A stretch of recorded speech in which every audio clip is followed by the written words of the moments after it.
ఈశ్వరుణ్ణి ఎంతకాలం సేవించారన్నది ప్రధానం కాదు, మీరు ఈశ్వరుణ్ణి సేవించి ఎంత ఎదిగారన్నది ప్రధానం. అందుకే ఎంత ఎదిగారో చూడడానికి ఈశ్వరుడు ఒక్కొక్కసారి పరీక్ష పెడతాడు. ఆ పరీక్ష యందు నిలబడగలిగాడు అనుకోండి, వాడు ఆర్ద్రమవుతున్నాడు, మెత్తపడుతున్నాడని గుర్తు. భక్తి భక్తుణ్ణి ఏం చేస్తుందంటే భగవంతుని యందు ఐక్యమైపోయేటట్టుగా చేస్తుంది. అది జ్ఞానము ద్వారా చేస్తుంది. జ్ఞానాద్దేవత కైవల్యం.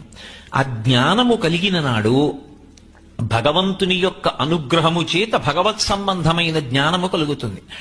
అది పుస్తకాలు చదివితే వచ్చేది కాదు.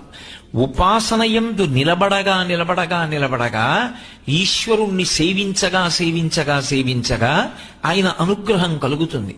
కలిగిన నాడు జీవుడు బ్రహ్మము రెండు కాదు ఒక్కటే అన్న జ్ఞానం కలుగుతుంది. అదే మోక్షము అని పిలుస్తారు.